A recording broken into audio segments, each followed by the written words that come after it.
Okay, so today I want to talk about William Cooper and how he died. For those who don't know, William Cooper was a well known conspiracy theorist who had his own radio show, published a very famous book called Behold a Pale Horse, and is generally regarded as sort of an OG of the conspiracy theory world. And so the reason I want to talk about him is because I have an urge to talk about the conspiracy world and what it really means. Who are these people and what are they promoting and why are they promoting it? And is it true or is it not true? And so when it comes to the way Bill Cooper died, a lot of people think that it validates him because he died violently. Allegedly, from the story I know, a police officer came to his house to serve a warrant, and Bill Cooper shot and killed the police officer and apparently was shot himself in the process. That's my understanding of it. And a lot of people glorify that. However, there's two reasons why I won't glorify that.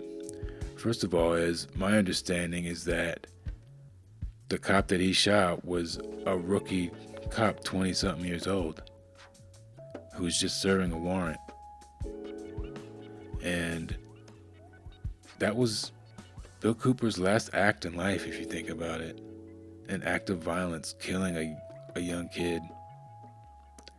I mean, he's such a big bad conspiracy theorist. Why didn't he go take out someone of relevance if he wanted to be violent?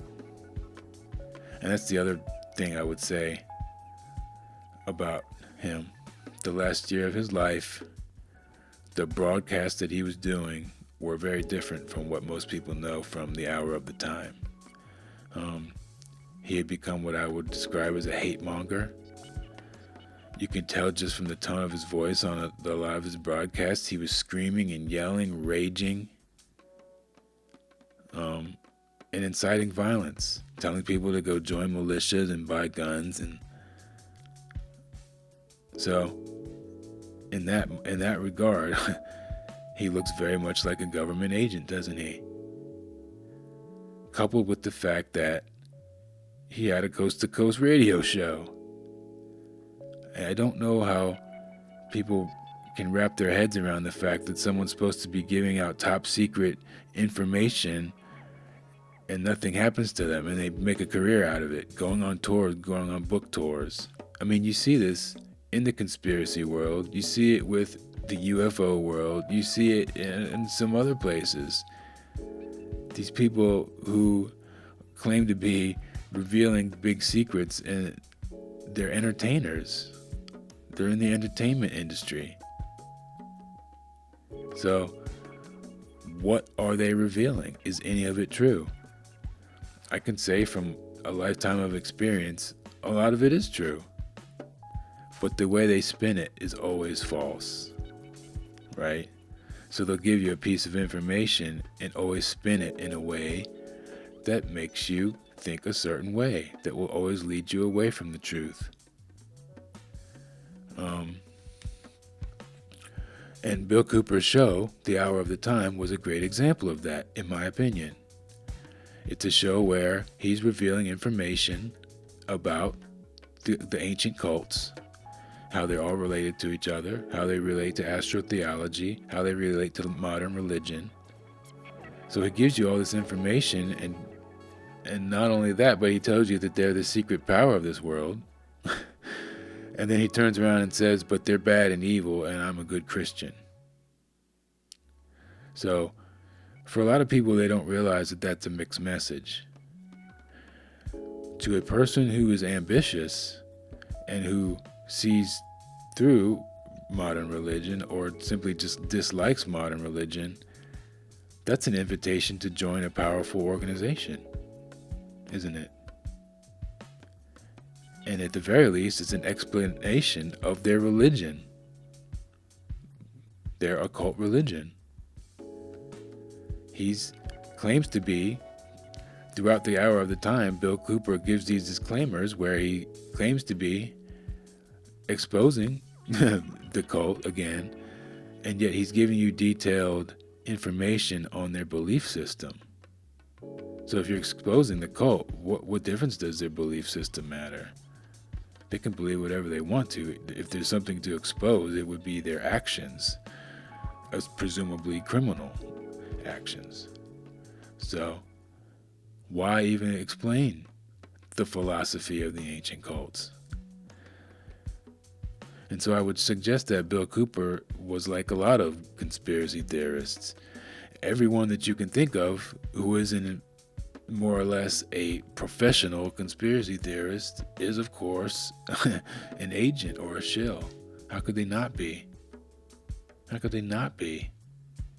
No matter what information they're giving you. And Jordan Maxwell, who's another one I'll mention because he's also passed away.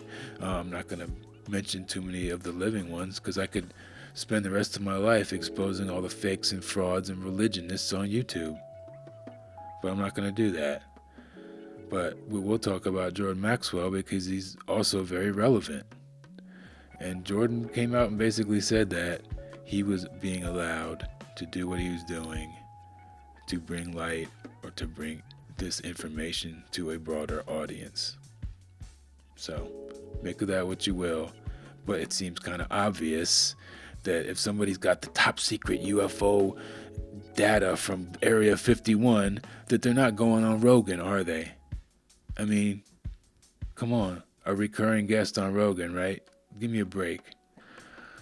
So there is a lot of BS in the conspiracy world, and I say that as someone who's very familiar with it and who also knows that there is very valuable information to be had.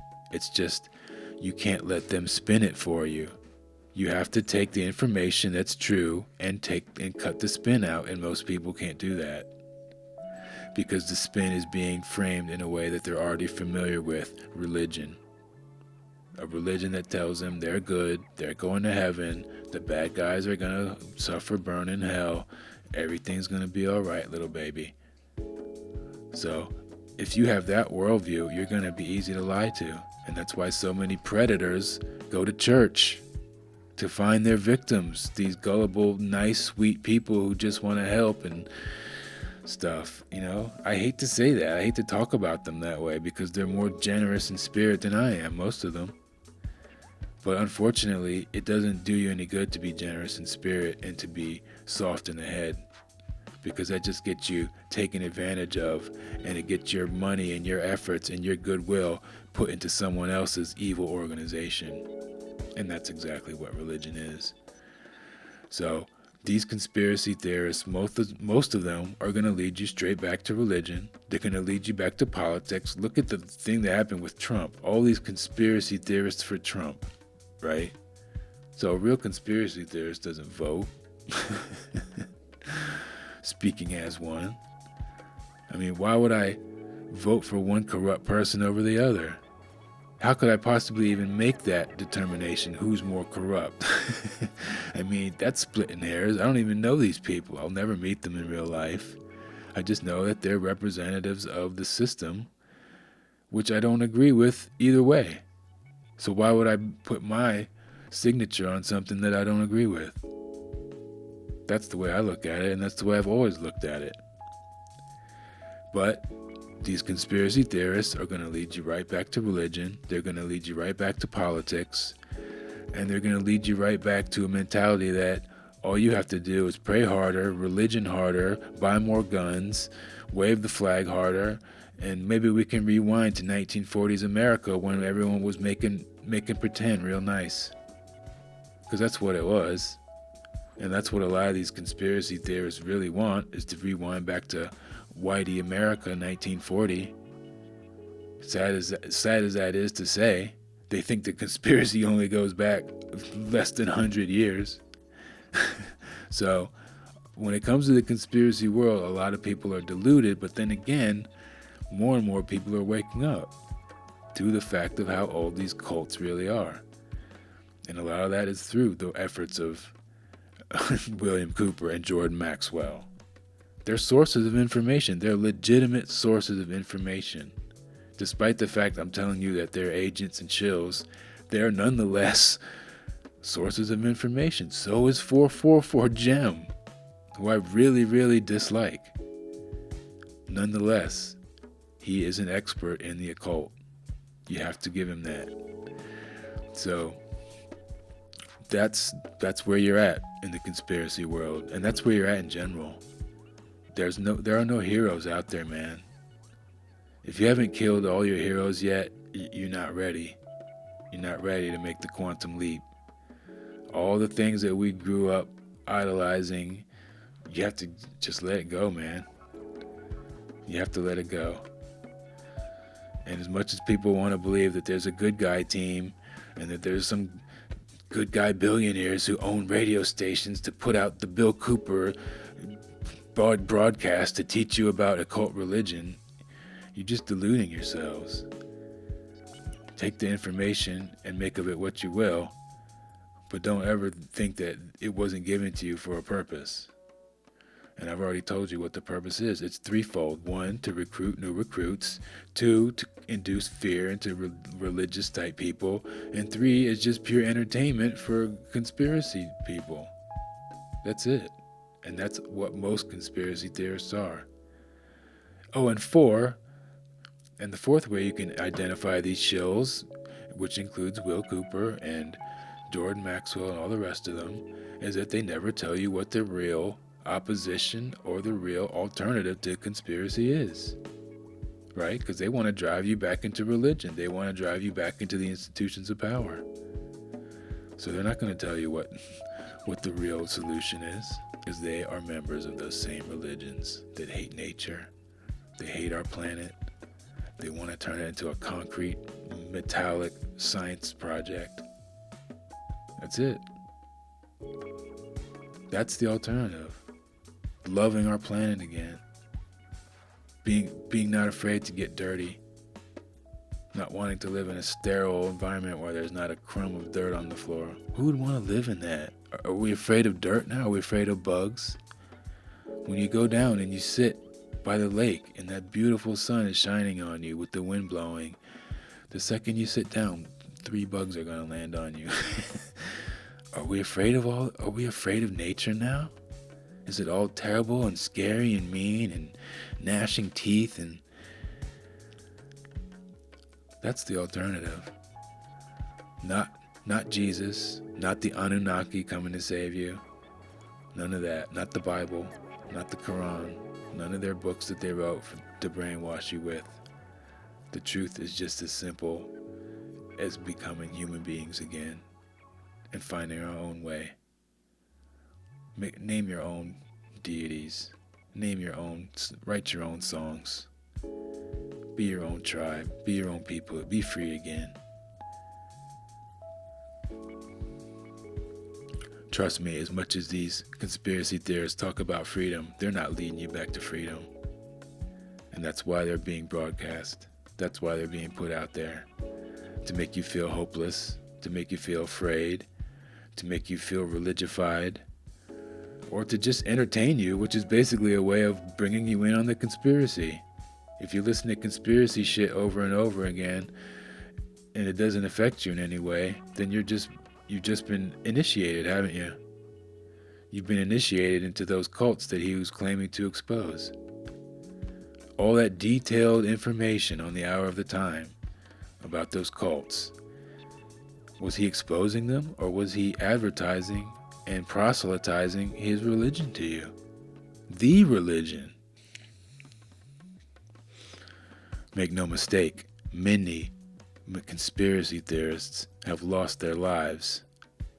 Make no mistake about that. Have been murdered. Was Bill Cooper murdered? I don't think so. Have other conspiracy theorists been murdered? You better believe that. There's a reason why I backed off on that story that I was doing. When you look at the guys Danny Casolaro, the guy who broke that news for the San Jose Mercury Times. What was that guy's name?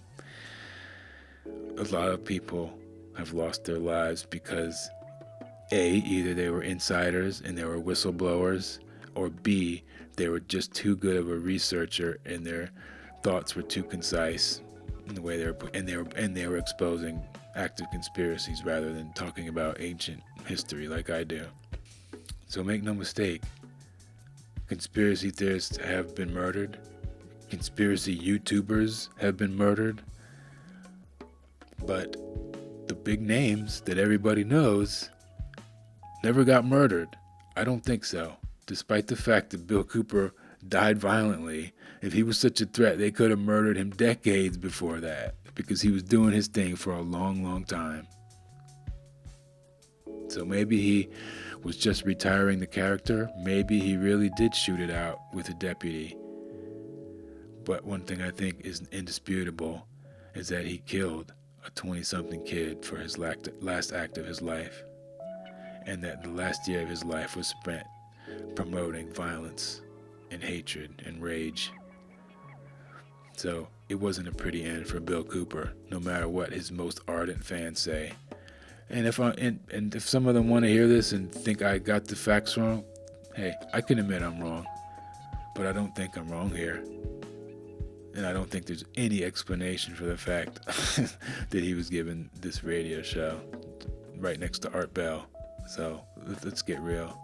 So all you have to do is take the information that they're trying to spin, right? There are real conspiracies.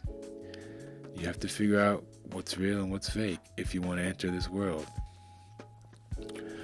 So what's real and what's fake? Who's real and who's fake? I'm going to say 99% are fake, especially if they manage to make a career out of it. It's the Great Plague.